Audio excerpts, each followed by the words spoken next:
The Autumn Festival.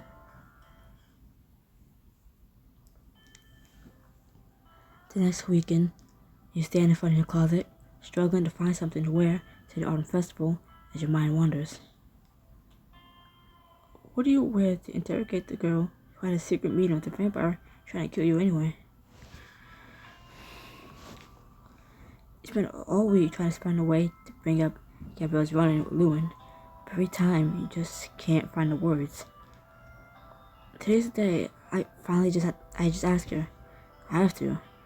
Too much hangs in balance. As if on cue, there's a knock on your door. Your mom steps inside, a coy grin on her face, and a sing-song in her voice. Don't look now, but there's a cutie waiting on the porch for you. Says her name's Gabriella. Sure enough, you peer out through the window to find Gabriella standing downstairs, hands in her pockets. She catches sight of you and gives you a wave. But you pull back without returning it, unable to stop recalling what you saw through this same window several nights ago. Figures.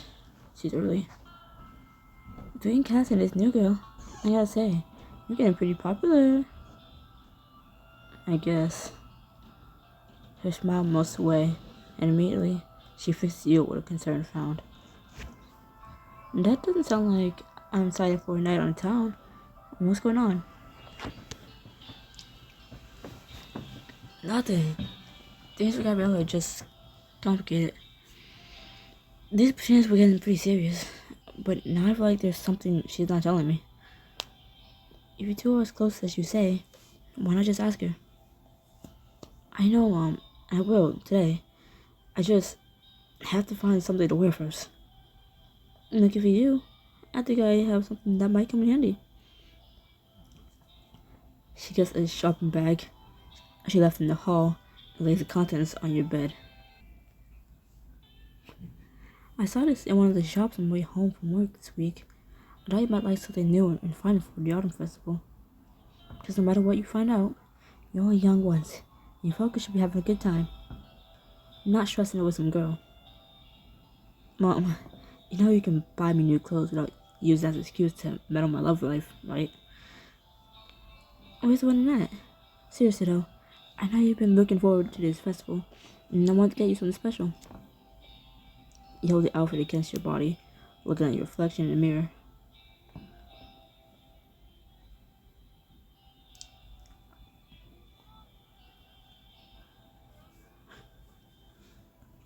If there's one thing I don't mind you meddling in, it's my closet. You grab your things, and Mom walks you to the front door, stepping with you out onto the stoop. Hey, Gabriella, just a heads up. If you're trying to stay on my good side, I expect you to get my Haruki home safe by 10. Mom. In that case, I'll make it 9:50, ma'am. Now there's a girl with my own heart. Okay, bye, Mom. See you later. Don't call to check in. You hurry to the curb to meet Gabriella, who waves as your mom heads back inside. She turns a smile on you as you hear the door latch. You right there? Oh, just leave one of my nightmares. You let out a breath, then take her in, and even with the thoughts rolling in your head, her smile warms you, leaving a hopeful flutter in your stomach. I'm doing much better now. She puts her arm around your shoulders, pulling you into her side for a hug. Saying, "You look great, by the way. You make me feel shabby. You make me feel shabby here." Gabriella, at her heart, shabby? More than half the school would have some strong words to say about that. So I'm adequate enough to show up to the festival with? Let's go with dashing. Now come on, I wanted my weight in sugar and win enough festival games to fill my closet with prizes. As you walk through town, Gabriella chats animately about the rides and games, and you try to channel your mom's advice and focus on the fun. The first was huge, and I don't know how you feel about deep fried Twinkies, but you can't help but think about Gabriella lean into the window of Lewin's car till finally your curiosity bubbles over, and your thoughts come spilling out. Gabriella, what were you doing talking to Lewin outside my house the other night? Caught off guard, Gabriella's steps falter, and a smile disappears from her face. You saw that. I did. It sounds like you didn't want me to. I didn't want you to see Lewin. I told him to get out of there. I didn't want him following you around like a vampire stalking the prey. Lewin knows we're friends. And since we both know about the vampires, he was there to warn me that we're both being watched closely. Seriously? I got the message. I get it every time I have to look over my shoulder in fear, or worry about what my mom is up to at her job. These vampires just won't stop. Did you think I'm not doing enough to keep your secret? I'm doing all I asked for. Apart from forging my mom's signature and handing in her resignation, I don't know what other options I have. At a loss of words, Gabriella opens her arms for you. You glumly step into her hold, feeling her heart beating fast with every word as she hugs you. The best you can do to keep you and your mom safe is that natural. Prove to the Covenants that you're not a threat to their secrecy. And what's more natural than a couple of teenagers hanging out at the town festival? She gently pulls back from the hug and places a hand on your chin, raising your gaze to hers. Head up, okay? I'm right here. Everything will be fine.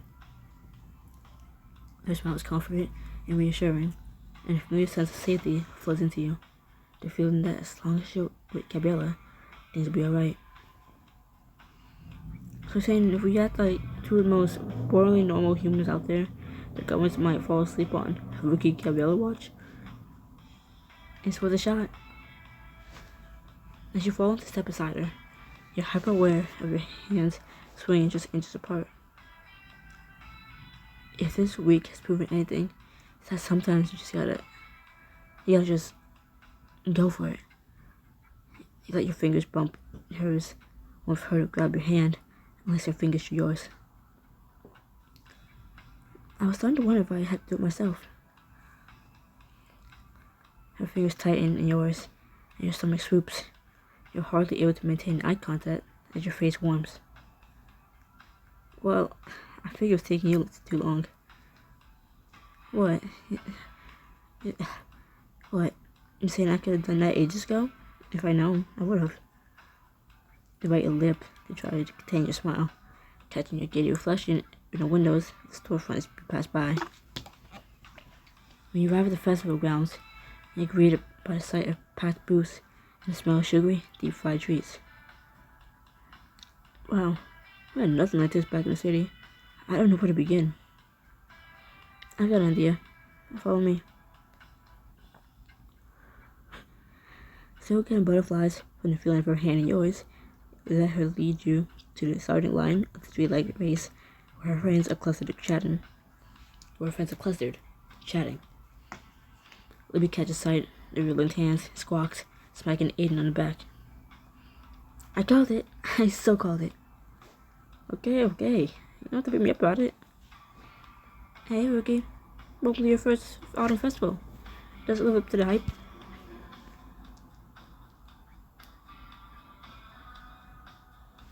I think you small town folk know how to have fun. This looks amazing. We city slickers don't give you enough credit.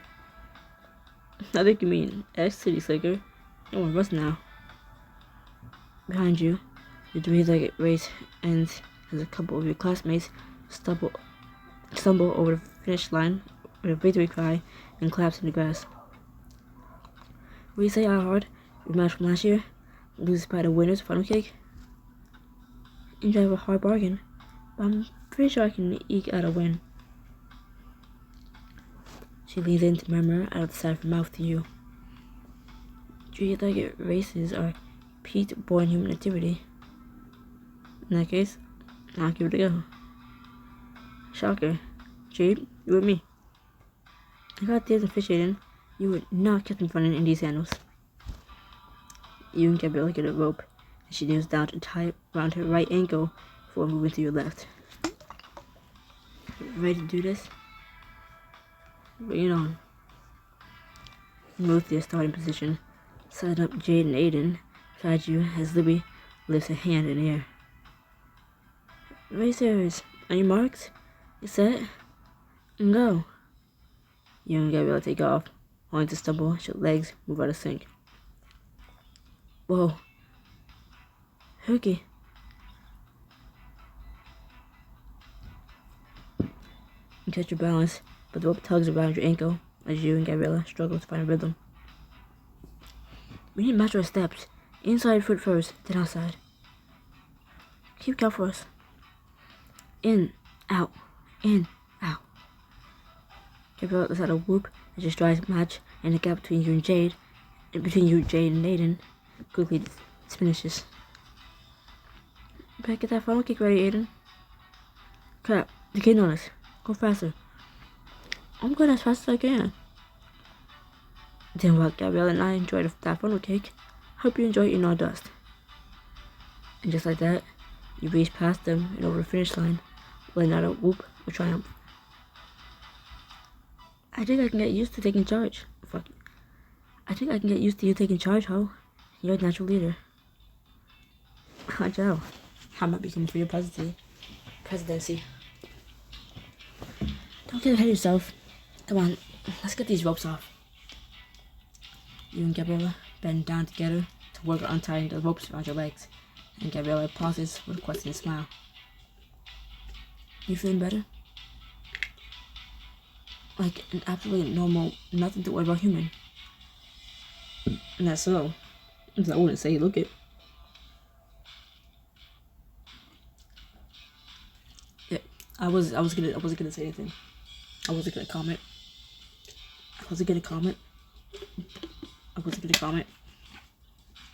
until I almost spilled my drink, but I saw it coming. It's been too long without Cass. I'm not gonna have 2 dedicated chapters to Gabriella and have none with Cass for a while. Last chapter, Gabriella. This chapter, spend time with Gabriella. It's like, where's Cass? Where's Cass? He's gonna be here somewhere. He's always here where no one wants him. He's always here where you least expect him. So I'm like, where is he? Where is he? So I read that without missing a beat, because like I knew, like, yep, yep. I guess. Like, I'm not surprised to see you here. How you doing? How long you been here? Have you been watching me the whole time? Because I know you like what you're seeing. You don't have to lie. I know you like how my hair keeps changing from red to dreads to slick black back to redhead. Yay! I actually gotta sneeze out instead of fighting it for the rest of the recording. Just had to go on my phone. Yeah. Your head snaps up to find Cass stand over you, his head tilted to the side, and an amused smirk on his face. In fact, I'd say you look more. He takes in the bright colors of your festival outfit before his gaze chills over your face, making your cheeks warm. Delicious every time I see you. Didn't think the festival was your kind of thing, Cass. Gabriel rises and takes a step in front of you, practically blocking you from Cass's view. She leans into him and lowers her voice to a dreaded murmur so her friends don't hear. Not enough bloodshed. Come on, golden girl. I can be as wholesome as anyone. You sense the shift in the air as Cass's gaze lost on Gabriella, and for a heartbeat, you can see a silver flash. You can see silver flash across his eyes. Of course, he picked the worst possible time to show up. I need to defuse the situation before the wrong people notice. As host must Swiss cheese, I'm sure. Gabriella, I gotta talk to Cass about something. I'll catch up with you later. Wait, what? You give her a meaningful look, jingling your sensory talking at her. Looking resigned, she nods. Alright, I'll see you soon. She gives Cass a warning look, and seeing the haunting grin, he flashes a reply. You grab his arm and pull him away before he gets the chance to say anything snarky. Swiss cheese, your comeback could use some work. You pull him behind a game stand, and now that you're out of earshot, Gabriella's friends, you go serious. What is your comeback if you learn how to read a room? What are you even doing here? Ruining your date, apparently. Really? Sounds like someone's jealous. Don't tell me you wish you were you on a date with me. I'm not the one whose heart goes into overdrive when I do this.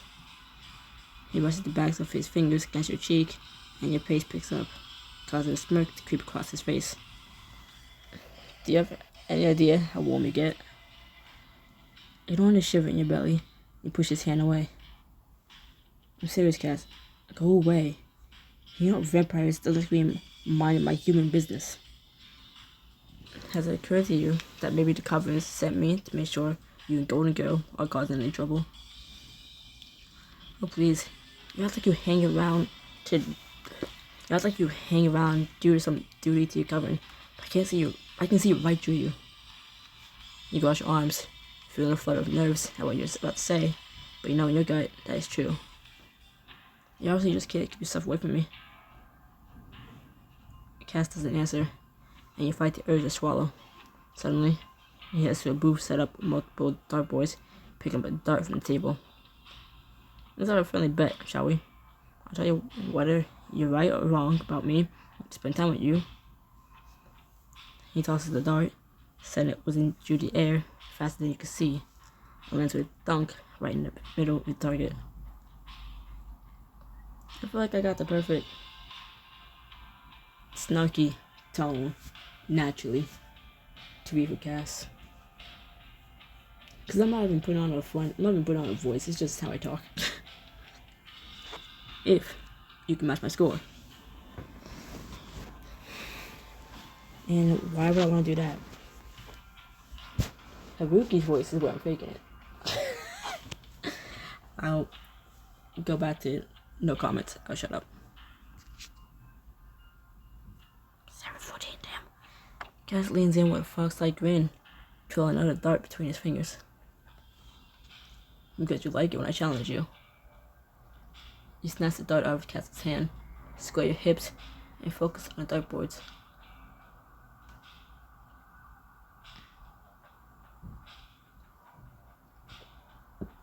With a flick of your wrist, your dart lands right in the center of your board.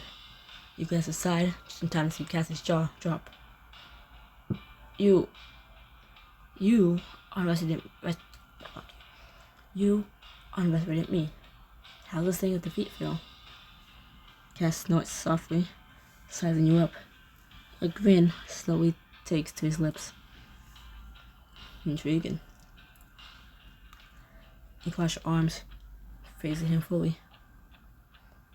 So here's my question. You should have to steal my attention, even though you shouldn't, because you can't get me out of your head, right? Smirking, Cass leans in towards you, and before you know it, you're shivering at the feeling of his breath against your ear. About that. But suddenly, the booth attendant shoves a stuffed animal between you. So pink. Flabby couple. Now, can you take the PDA elsewhere? Whoa, there's no PDA going in here. Nope, nothing. That stuffed animal's disgusting. My soul's shivering just looking at it. He turns on his heels and stalks away from the booth, and you hurry to catch up. Wait, you still need to answer my question. You don't get more than a few steps before you run into Gabriella. She smiles warmly at you, pointedly ignoring Cass. Hey, Rookie. And what's on the Ferris wheel? You coming?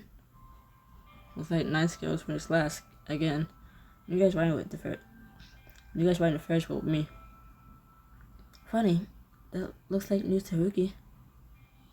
As the air crackles with tension between them, your gaze is drawn to the Ferris wheel, backlit by the slowly setting sun. Gabrielle and I were having a great time together. We just click. But it's something about Cass that's so infuriating and intriguing. Ride a Ferris wheel with Gabriella, Cass, or both to enjoy the beautiful view and deepen your relationship. Motherfucker, I just do it twice. I had to do it twice to get both of them? Okay, fine. Gabriella. Good girl. He stepped away from Cass with a backward glance.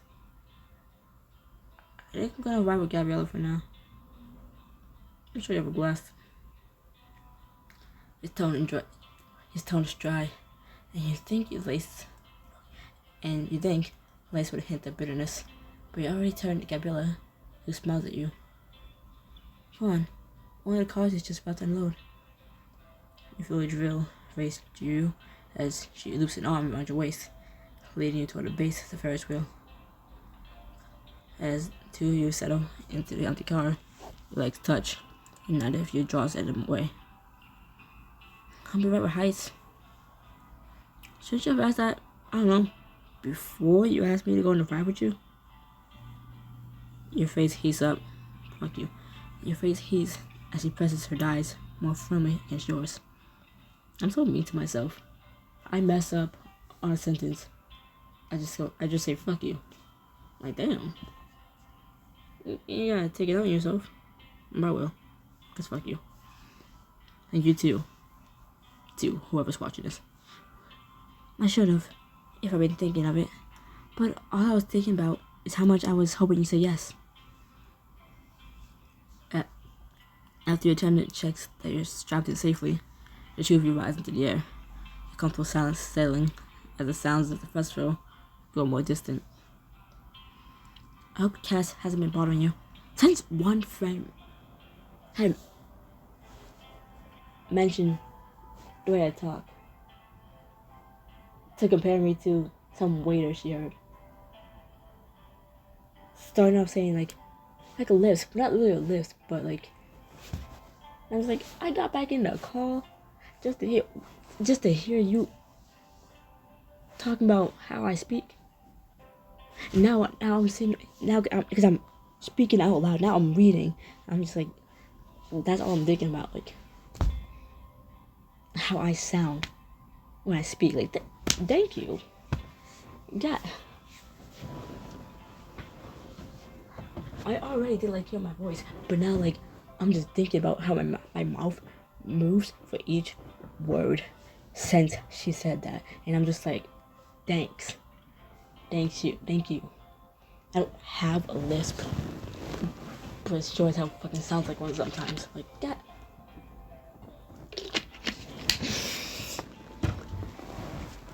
Now I'm like mulling over every word I say. Thanks. You look over her, taking in the way the sun sheens her skin, and the breeze lightly tussles her hair. It's easy to see why half the school is crazy over her, but am I imagining things, or did I sound a little jealous? You try to smile as you force yourself to focus on her question, feeling a small thrill as its implication. I think the better question would be if he's bothering you. She lets out a surprised laugh, holding the back of her neck. Man, call me out, why don't you? I call it like I see it. And that's one of the reasons you like me. I admit, most people give me the class president treatment, take my side, agreeing with everything I say. She nudges her shoulder against yours. But not you. You saying I always disagree with you and give you trouble? I'm saying you meet me halfway. And yeah, that is one of the reasons I like you. She says it so boldly. You feel like the car has started rocking beneath you, flip-flopping your stomach. I'm glad I got that going for me. Gabriella looks out over the scenery in the distance, her voice coming a little quieter. In the spirit of honesty, maybe I've been a little jealous every time he steals you away. Oh, come on. Just a little? You're ruthless. I got perspective. Perceptive, dumbass. Okay. Maybe I've been modestly jealous, but I'm gonna try to put that behind me. Another noble move from the gallant Gabriella out of hard. No, it's just you can do whatever you want with whoever you want, and you have that right. But whenever you choose to be with me, I don't want to spend it bent out of shape about Cass. I want our time to be ours. She looks at you with a warmth to make sure your heart skip a beat. And that's what I want to do. You gesture out the view, getting gradually more spectacular each foot the ride climbs. Just you, me, and all this. The view is gorgeous. Her eyes focus on you with reverent warmth, and a slow smile forms on your lips. You're charming, Gabriella Everhard. You're taking a page out of your book, Mr. Call It Like I See It. My name is Haruki. So, you bite your lip, trying to contain your smile, as Crimson Beach grows smaller beneath you, and as you rise, the sun marks its descent with a flurry of colors. Sunset is my favorite time of day. Things finally start to wind down. Everything's so peaceful and quiet. Sounds relaxing. Do I get a chance to do this with Cass? Am I doing this with Cass? Do I do this whole thing over again? But with him? Or did I miss out on with Cass? Because it said both. It said both on the Ferris wheel. Right? Like, if I pay 20 for her and then pay 20 to do it again with him, like, I guess we can find out. It is. It's the only time all day I can it's the only time all day I can relax. With everything I've got going on, I never really get to just breathe. She takes a deep breath now, and as her chest slowly rises, falls, you feel a sense of peace emanate from her. She shoots you a shy smile. You're the first person I told that to. No way to make me feel special. Bitch. Ugh. I hate her. I'm a her, my friend. Thank you. Now, slightly self-conscious on the way I speak. And I already was, but I was like, thanks.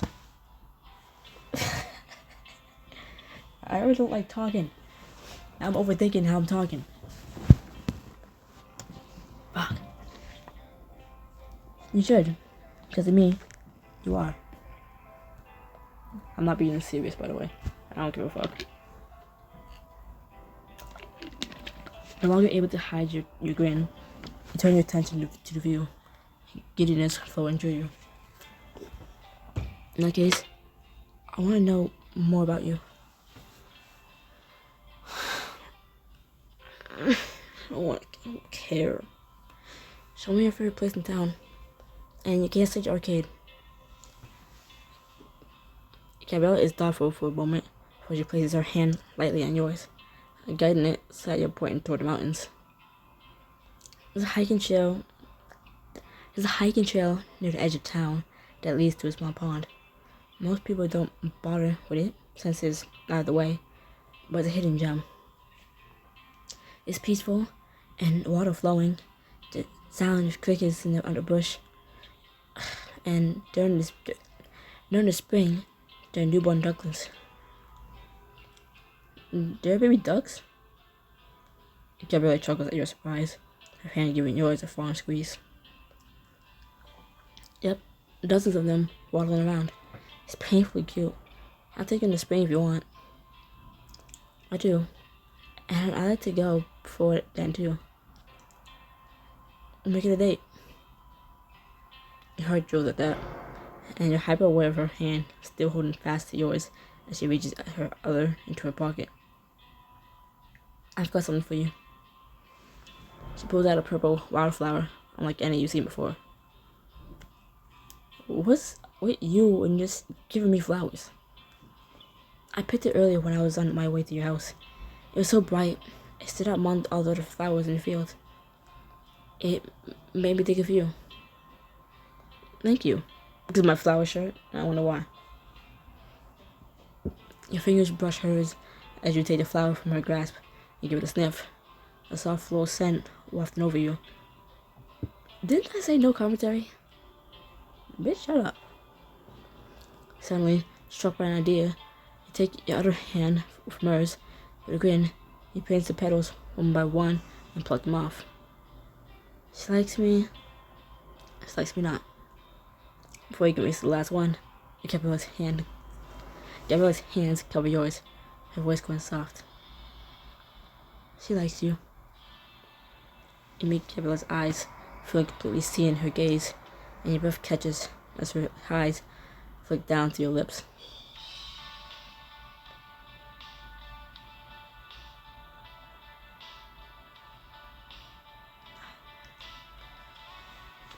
Your heart beating a mile a minute, you let your eyes flutter close, waiting for the feeling for her lips against yours. Am I finally gonna have my first kiss with Gabriella?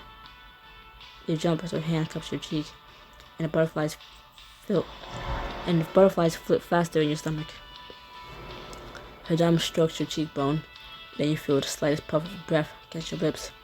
You hold your breath, waiting for the distance to close, only for the ride to lurch to a stop. Oh. You both spring apart as the attendant lifts the safety bar, ushering for you to get off the ride. You let out a shaky laugh, trying to cover up your disappointment. Oh, I guess we should. Gabriella holds out a hand to you. Allow me. You take her hand and then shout out of the ride. You look up to find Cass still there waiting for you. Now that that's over, what about a new ride? Fuck you. Now that that's over, what about it, new guy? Think you can handle a real ride? Wait, pause.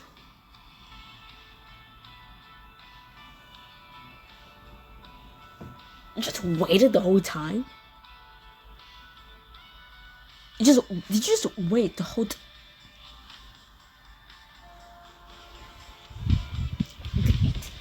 You squeeze Gabriella's hand and then let it go. I'll catch up with you later. Yeah, sure. As she turns to walk away, you turn to Cass, expecting to feel overcome with guilt. But there's just something about his smirk that lures a grin to your face. Alright, Cass, let's do this thing. Now you speak my language. As you climb into the car, Cass is close enough that your legs touch. He starts to trade shapes on your thigh with his finger, making you jump. What are you doing? My favorite thing. He leans in, lowering his voice with a wicked gleam in his eyes, making you flustered.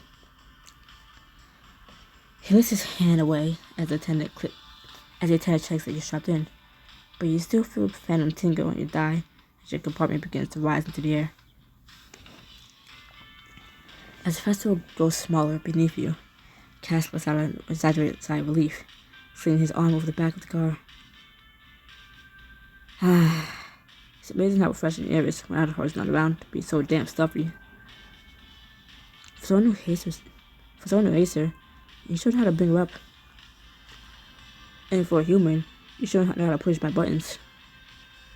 I'm just saying, if I didn't know any better, I'd say you were jealous. Right, like that gay two shoes is ending on me. He leans closer to get a good look at you, and as you stare back, a grin tugs at the corners of his mouth. Aren't you afraid? Of what? Of being closed in here with me, with dozens of feet off the ground, trapped in a small metal contraption. His finger, don't describe it like that. His fingers find your shoulder and start drumming, and he leans even closer, voice dropping. And let's face it, you got no escape until you reach the end of the ride. I can jump off. Cass, I can jump off. I might break some bones, hell, I might die, but I can jump off. So don't say I'm out of options, because I can jump off. And once again, what happened to no commentary? You, hello? Am I scared? Maybe. But I'm still here. Your eyes don't waver from his, and the intensity in them gives you chills. But he's pressed them. Lots of things in life scare lots of people, so much that it holds them back from actually living. And that's not gonna be me. A slow smile spreads across Cass's face, and his fingers trace a design you can't decipher on your shoulder. Good. And that's everyone should be living. It shouldn't take immortality to figure that out. I'm not as scared of you as you want me to be, Cass. His smile is dangerous and everything. Just what I was hoping to hear. Whenever breaking eye contact, he leans back and forth, rocking the car slowly at first, and faster, making it lurch as the axles squeak. What the hell are you doing? Stop. I thought you weren't scared. There's a difference between being scared of you and being scared of getting tossed out the Ferris wheel from 3 stories up. He lets out a scoff before settling down, leaving the car to sway gently before coming to a stop. I'm not human, just having a little fun. There's a tinge of disappointment in his voice that bothers you, and despite your fear, his cast with a steadfast gaze before starting to rock the compartment yourself. How's this for fun? Yes, that's what I'm talking about. You laugh, enjoying the surge of adrenaline, till you hear the tenant shouting from the ground. Over the side of the car, you and Cass watch him wave his arms in a bunch. Admonishment. Fuck you, English. I could just kill him. Cass, no. Cass leans back against his seat. His head rolling over to look at you as his face slips into an amused expression. Just kidding. Mostly. You have the weirdest sense of humor. And you know how to have a good time after all, new guy. Honestly, the only thing that would make this ride better. Your heart rate picks up as he suddenly leans in, angling his face towards your neck. It's a snack. Up there, there's the 2 of you. You know Cass can kill you in a heartbeat, but deep down, something tells you that's the furthest thing from his mind. Trusting your instincts, you hold your chin up high as Cass's breath washes against your neck and makes you shiver. Ooh, so tough. I told you I wasn't afraid of you, didn't I? Cass backs off with a smirk. That, or you're banging on me, not breaking Kevin rules. You scoff, shaking your head. So what do you get about the rules? The other question is, how much do you? What do you mean? They told you to keep the secret and keep your mom in check. But technically, up here, it's just you and me. His eyes have you pinned to the spot before flicking down to your lips. We can still do whatever we want. Stuffing the gasp, you look away, only for your eyes to dart back to his lips, smirking smugly as he reads your mind. Yeah, that's what I was thinking too. Your eyes shoot to his, and yours a little closer, still looking at your mouth. Is Cass gonna kiss me? Well, since we already did Gabriella's, we kinda know he's not getting a chance. It sounds like a shot to your system, and you realize you're not against the idea in the slightest. But as he pauses inches away, your First, he's waiting for you to make the final move, and the last face says he thinks you won't do it.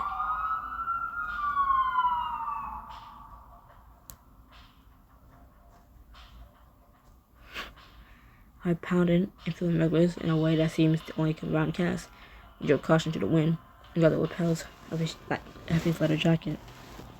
I was gonna mix leather with jacket and call it a lacket. Yeah. That's why the stumble was because I almost called a leather jacket a lacket. Because brains. Ooh, get easy. I got a secret for you, new guy. He raises a hand on the bench beside your die, caging you in. And the way your heart speeds up is all the proof you need to know you like it. I like it rough. I can bet. I can bet. His words skim against your lips, and you squeeze your eyes shut. Fingers clenched in his jacket as you anticipate the feel of his lips. When suddenly the ride lurches to a stop. Oh. What the? Gas snarls. Your compartment has reached the bottom. Janet lifts the safety bar and waves you and Cass out of the ride.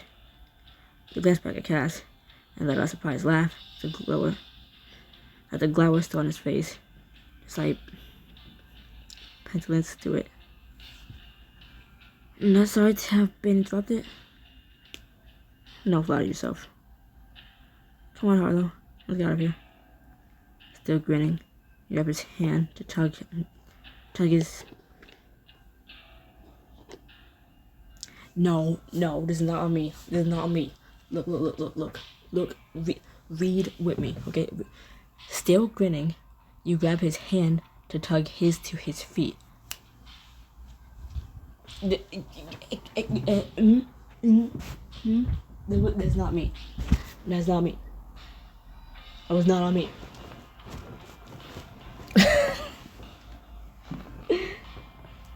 Like, I can't read, I can spell. I can't read sometimes.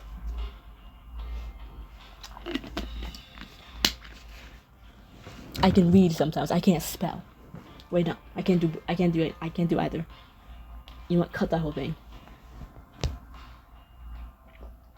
I can't spell, but I can read. Sometimes. There we go. Okay, it's almost 8 in the morning. It's nearly 8 in the morning. Give me a break.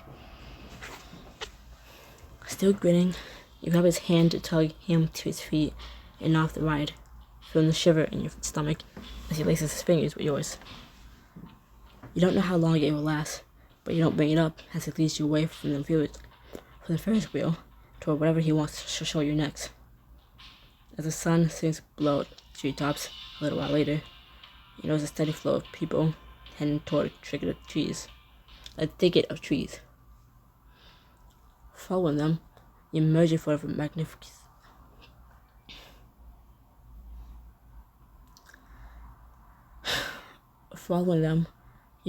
a magnificent red beech tree, glowing with lanterns hanging from the branches. Incredible.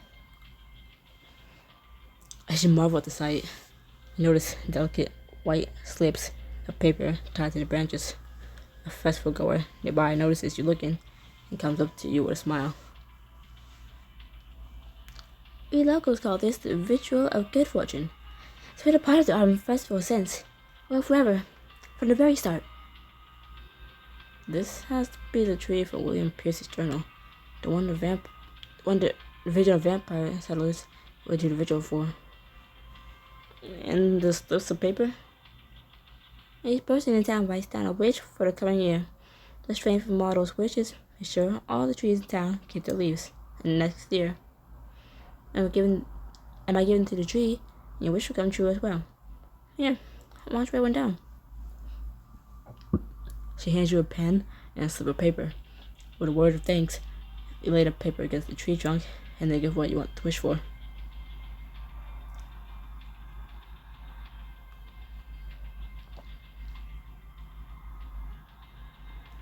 Maybe the vampires recklessly forget about her, or the murders, or both. Just as long as something gets her out of this mess. Write down your wish, then step onto a stool, looking for a place deep in your branches to attach your slip of paper. You're tying it on when the flash of light catches your eye. Looking closer, you realize there's a talisman hanging from a nearby branch. You untie the talisman and step down, reading the inscription carved into the back of the metal. World of silver, demons repelled. What are you doing?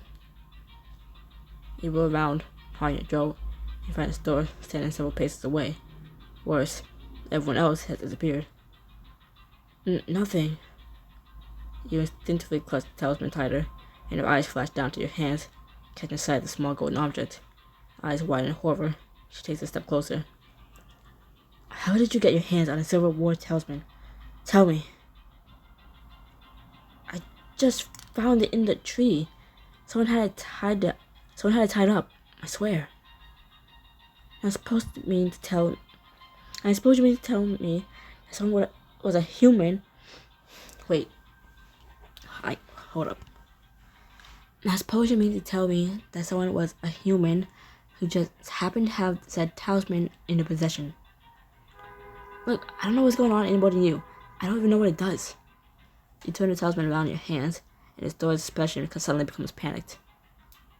Stop. If you handle that thing incorrectly, even for a second, you'll release a cloud of silver powder on both of us. You may have learned Lumen's sympathy if I get hurt because of your foolishness. You shiver at the sight of her fangs and silver eyes, but the way she watches your movements is unmistakable. She's afraid of the talisman you hold. In a rush of clarity, you realize why. This talisman must be one of the silver ones from the hunter stash Gabrielle was telling me about.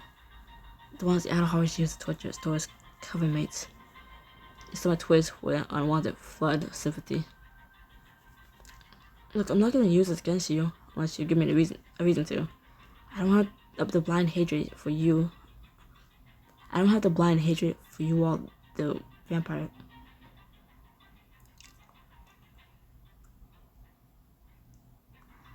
I don't have the blind hatred for you all that the vampire hunters did. Meddling even more, I see. What do you know of those times?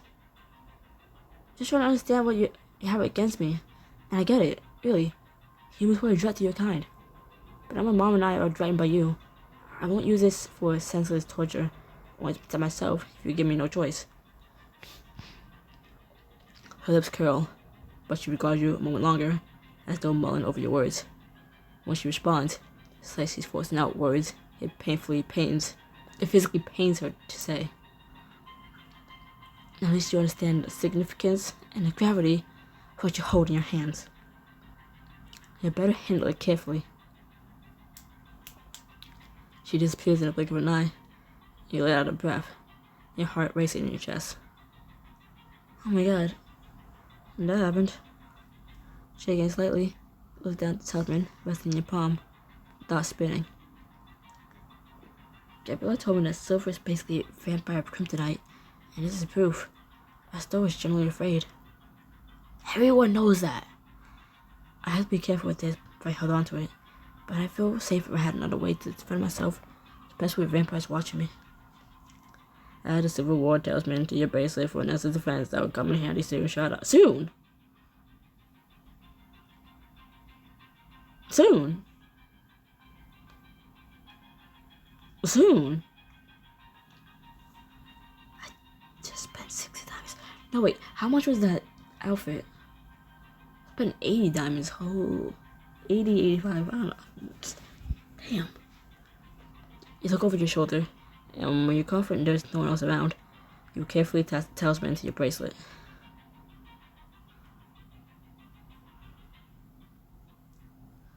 Yeah.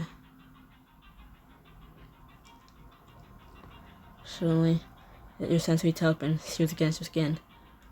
You whirl around, scanning the dark forest around you. Who's there? Next door? 3 figures dart out of the sounding trees, their faces covered by masks, but you make out a glint of silver through the eye holes. Oh, you don't look too happy to see us. Vampires. You're coming with us, human. Grab him. You don't even have time to gasp before one of them grabs you, and then the world blurs as they drag you off with terrifying speed and strength. Is that what I meant by soon? The one holding you shoves you through the door to the school gym, and when they let go of you, it gives you the chance to slip your hand into your pocket. You spin around, pressing the silver key Gabriella gave you into your nearest captive's skin. As she lunges at you, you duck quickly to the side, then use the momentum to your weight do a quick jab, hitting her square in the jaw. Somebody grab him! Stay back. You brandish your key at the other two attackers, who jump back, eyes gleaming through the mask holes. Didn't expect the human to put up so much of a fight. You shouldn't have underestimated this human, and I won't let you kill me. Now, that wasn't exactly the plan. Suddenly, the doors of the gym burst open. Haruki! You want to get out of here. There's many of them. Run. I don't think so. Your attacker covers the distance towards you and back before your arm. Registers the searing pain there. When you look down, you're shocked to find a cut in your arm. How? No. Hot blood gushes out of the fresh, deep gash in the flash of metal. Your attacker sees. She's a knife. Me won't kill you. She will. He shoves you at Gabriella, and in your shock, a wave of relief floods you. But Gabriella's oddly still. The comfort and warmth you used to feel in were unsettlingly absent. And Gabriella, you try and pull back, but her grip locks onto you, not letting you go. You look about her. See? We knew this already. We're not surprised. We knew this. She lets out a low growl, eyes gleaming silver, her faint expression more monstrous than anything you've ever seen. You're a vampire? A very thirsty vampire. Gabriella's grip on you tightens, and you wince as fresh blood pours out of your wound, making the silver of her eyes glow brighter.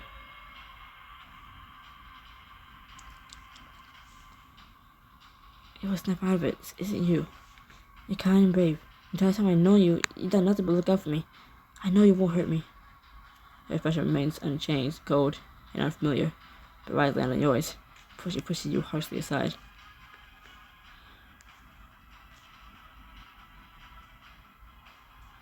Gabriella flies at the other vampires who prepared to fight.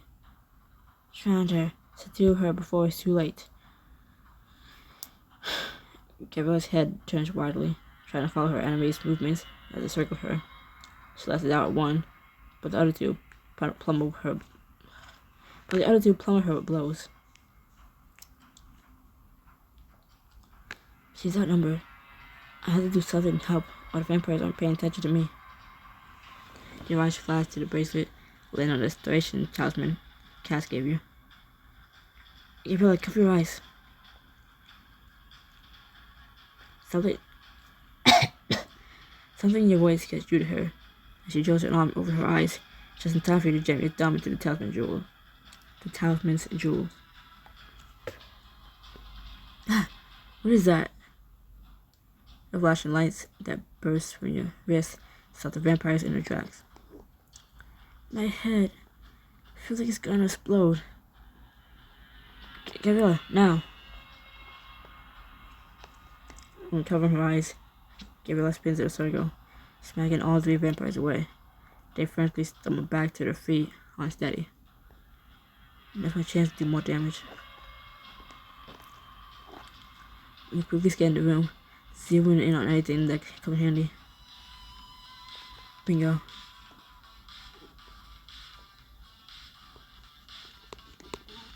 Okay, I don't know. The tower unfolds and flutters through the air, slowly, but the disoriented vampires don't see it coming. It lands on one of their heads, blinding him. What?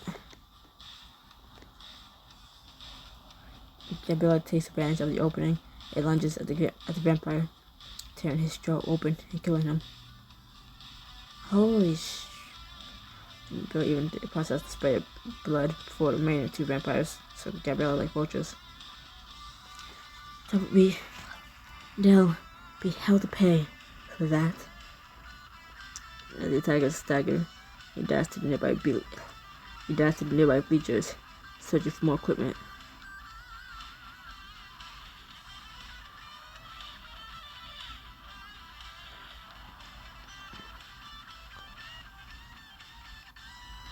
One of the attackers stumbles from the Vesta's distortion talisman, left the rope around her ankles. She falls to the ground, strung in her binds. Gabriella stomps her foot onto the floor, breaking the wood. She snaps a piece off, lifting it high over her head like a stake. Close your mouth, girl, before driving it into the vampire's chest, killing her. Final vampire wasn't you, face set in the snow. I've had enough about you. I've had about enough of you, blood bag. The vampire lunges at you, but you lift your wrist, activating a silver ward talisman just in the nick of time. Eat this. Checkmate, won't be Dracula. A spray of fine silver dust shoots out of the talisman, dousing the attacking vampire.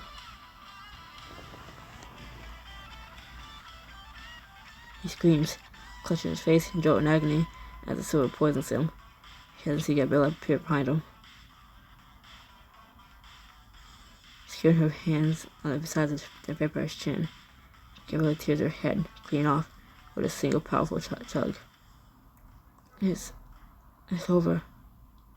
But you barely gasp out the words when Gabriella turns around, slowly, covered in blood, her particularly warm eyes are cold.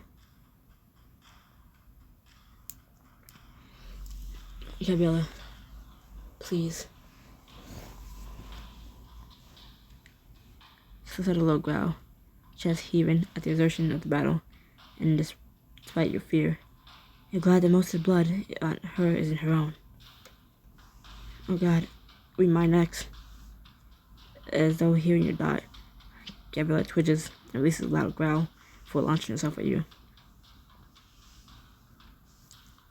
You can't move. You can't think. Frozen to the spot, you brace yourself for the impact for the end of it all. Hi. Hey, golden girl. Oh my God, this book is that.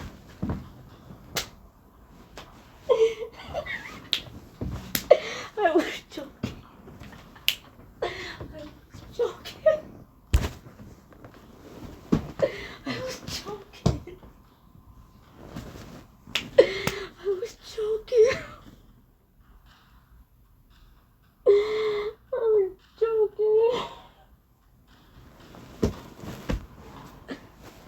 was joking.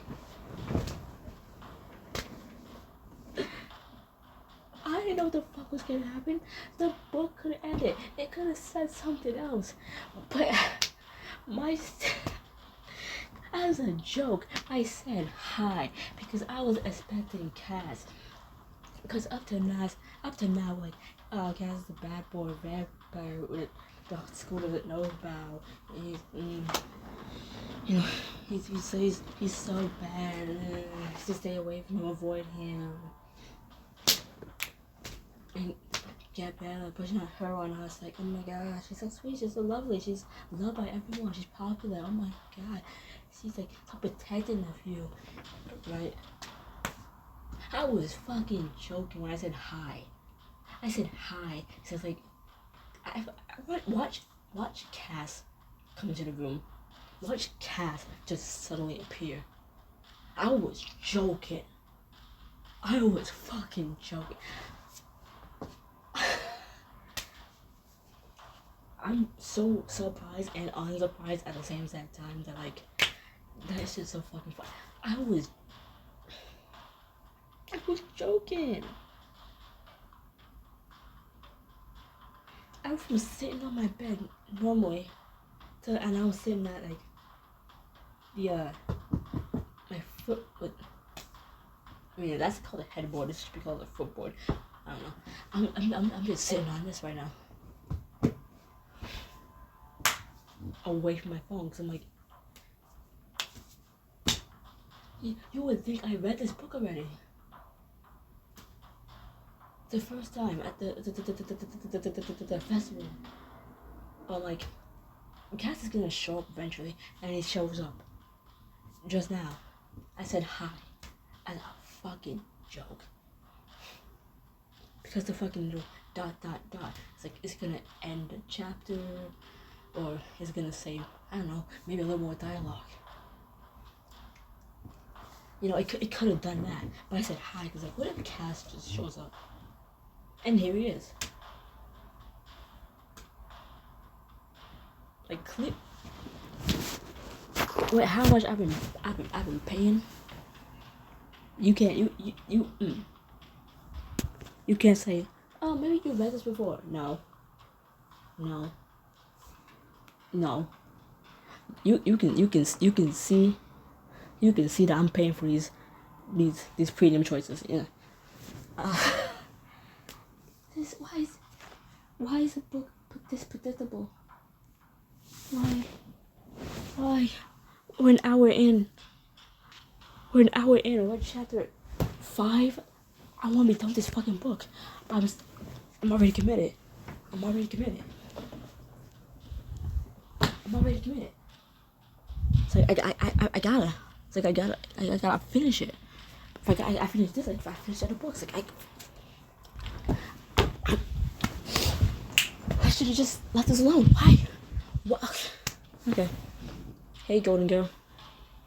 Cass slams at Gabriella, knocking her to the ground. He's thrown back against the wall as he pins Gabriella to the floor. Holding tight, she thrashes against him. And so I pick Cass, because, like, I know off the bat, kind of. Like, he's a vampire, like, at least he's already out there. Right? Gabriella is, like, doing her best to keep it a secret, but then, look. She ain't trying to hurt us. Cass has never tried to hurt us. And he's been letting us know that he could, but he hasn't. He could, but hasn't. Not that he won't. He just hasn't. He lets us know he could. Makes us feel like he would. He probably would, but he doesn't. This bitch protecting us the whole time from him, and then ends up being the one almost killing us. Snap out of it. It's Haruki, about to chow him down. Snap out of it. It's Haruki. About to chow down on. Haruki. Gabriella blinks slowly, the bloodlust receding from her face as she stops struggling. Haruki, what? And dazedly, she scans around the room, taking aside the blood-soaked gem and the remains of the other vampires with growing horror. Was that? Finally, her gaze lands on you. Her silver eyes, widen even further, and her breath starts coming short from her fanged mouth. Haruki. Cass has to be the one to snap her out of it, because she almost killed me. Gabriella had to stop Cass from almost hurting us. Well, she just puts herself in the way, like body blocking. I've been alone with Cass so much, and he ain't trying to put a fang